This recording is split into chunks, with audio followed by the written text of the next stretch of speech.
When people told Reddit their past, their stories, explained themselves with Reddit stories, foretold the future. Not really. But foretold the future with Reddit stories. The best place by the monitor was kept for the Reddit teller.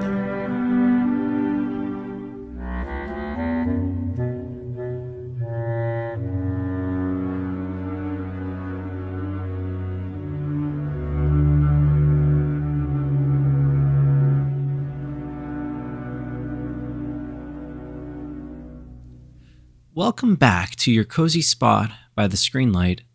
Today, I have only one tale to tell. So listen, and listen well. This one stems from one known as A Quiet Borderline. Titled A Mother's Instigation, A Daughter's Completion. With a little tag of, I'm not proud of this, the story starts with, I have promised my late friend that I wouldn't share the story until at least a year after her death. That time has passed, and this is nothing short of beautiful. Cruel, but beautiful. I'm going to switch to first-person POV. This is the story of my late friend, as she told it to me. I was an only child to two loving parents. Mom had a difficult pregnancy and an even harder labor. It was so bad that the doctor advised that they never try it again. Because he didn't want his wife to die, Dad got a vasectomy. That was successful. I was sad that I didn't have any other siblings, but I was a happy childhood until I was a young adult. When I was in the middle of college, Mom was diagnosed with stage 4 HGSOC, which means high-grade serous ovarian cancer. It's the most aggressive form of ovarian cancer, and Mom's older sister and Mom both died from it. We knew her odds weren't good. I don't know what my dad was thinking. I really don't. But he started an affair with his coworker, a woman just a few years older than me. Coworker started integrating herself into my and Mom's life. She'd go shopping for us, keep the house in order, help me with homework, and even sit with Mom when Mom was going through chemo and Dad and I weren't there. And no, I had no clue. At all.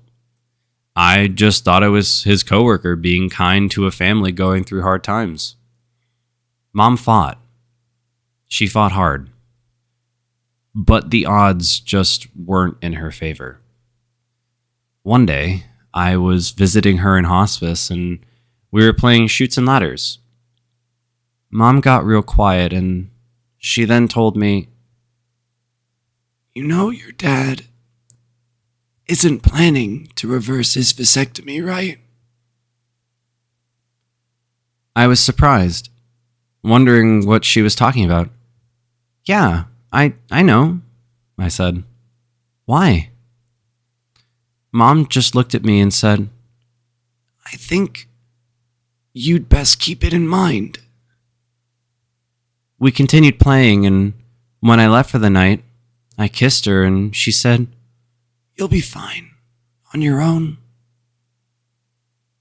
She died that night. I believe she knew she was going to die that night and didn't want to scare me. Once again, coworker was right by our side. She helped us plan the funeral, brought us food, helped out around the house, and slowly started moving her things in. It was like putting a frog in a pot of water and having the temperature raised. It was slow. It was gradual. A year or so later, she had completely moved herself in and was part of our lives. I don't remember what made me suspicious enough to start digging, but start digging I did. I learned the affair began shortly after Mom's diagnosis. I was sickened, furious, and saddened. I took out my cell ready to confront Dad and coworker with the knowledge, but something else struck me, trusted me to spill the beans. But I wanted to twist the knife further. As a result, I decided to play the long game. It was a gamble, one that had a good chance of not paying off, but it was one I was willing to make. I kept my mouth shut. I watched as they courted, got engaged, and married 3 years later. I squealed with delight when they announced their engagement to me, wore a proud smile on their wedding day, and made a toast at the reception. I even took extra steps to hide test results from Dad's urologist in such a way that coworker wouldn't find it, but Dad would. Believe me, I was internally screaming.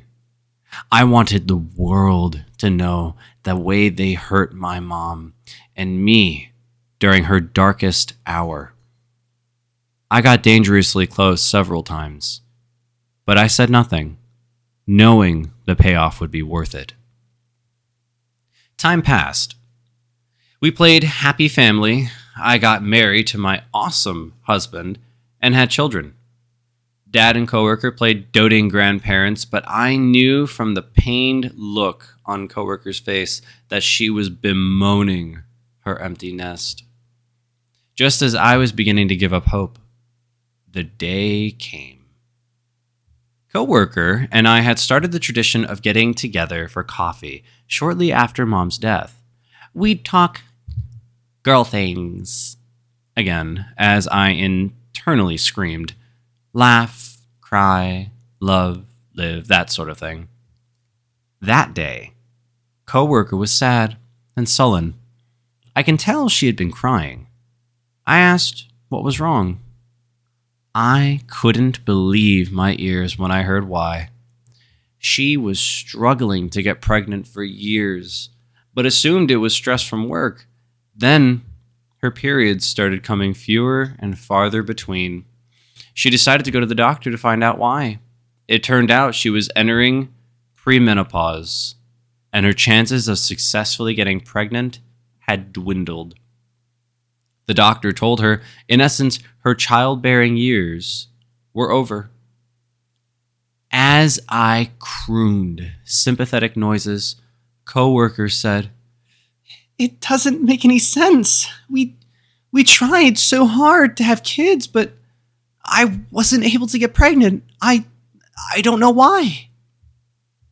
It was then that I knew it was time. "You mean Dad didn't tell you?" I said. "Didn't tell me what?" she asked.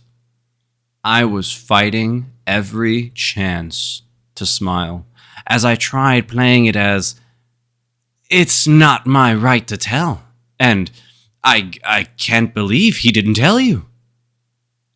Cards until she practically begged me. I should have won an Oscar for my performance. I told her about the vasectomy and that Dad had no intention of reversing it. You should have seen coworker. She completely deflated like a balloon. Her shoulders slumped. She bowed her head and she sobbed in her hands. I wanted to rejoice. I wanted to rub her face in it. I knew that would make me look like the bad guy. So instead, I hugged her and rubbed her back, telling her Dad was horrible for not telling her, that she deserved a different outcome than something that completely wasted her time. Again, I was fighting to not smile. When she left, I told her I would always be there for her. But I knew she wasn't going to be part of my life anymore. Why would she? I was the daughter of the man who betrayed her. Once she left and I was alone, I wept with joy and the relief that it paid off, but also deep sorrow that Mom hadn't been there to see it. That was the last time I saw or talked to coworker. A few weeks later, Dad called me in a fury. Coworker had packed her bags and left, slapping him with divorce papers. She yelled at him for not being honest with her, that he had a vasectomy he had no intention of reversing, that he knew she wanted kids, and that she had wasted all of her childbearing years, and that he had left it to me to tell her. He then said, "How could you do that to us? We loved you." I then said in a cold tone, "You and Mom did a good job teaching me how to keep secrets." I hung up, and that was it. I never spoke to him again either. Last I heard, he and coworker were divorced, and everyone shunned him because of his keeping the secret. I know I won't be joining Mom after I die. What I did was cruel, and it was horrible. I should have done what Mom wanted and spilled the beans beforehand instead of wasting coworker's youth and childbearing years. Even if she could adopt, she'd probably die before her children were fully grown. Although, it's hard to have compassion and mercy for a woman who integrated herself into my dying mom's life as she was screwing Mom's husband. You know, there's revenge, and then there's Shakespearean. And I will say, OP, wow. I know that this isn't technically your story, but this is your friend's, and I won't say what your friend did was wrong, but I won't say it was great. But I will say, wow. I think it's really easy to play middleman and to say, yeah, but you like the fence sitter kind of role, and say, it was fun to read, but it wasn't great. You know what? I'm just gonna flip flop it and say, friend was in the right. Yeah, that was her mom. There was a woman who saw a dying woman, her child, and a husband, and thought, yeah, I'm gonna interject myself here. Now, I'm not saying it's only her fault. Your father, or in this case, the woman's father, was a horrible human being who deserves nothing less than everything that's just happened to him. I don't feel bad for this woman either. I think she's a terrible woman too. And it's a good thing that you wasted her childbearing years, because now she can't reproduce. Can't make another terrible person. Oh well. Boo-hoo. Goo gaga. Cry me a river. Thank you for joining me by the monitor. And to everyone listening and enjoying this content, please feel free to leave a like and subscribe to hear more of these stories stemming from tragic to comedic to downright horrific. And as always, see you in the next chapter.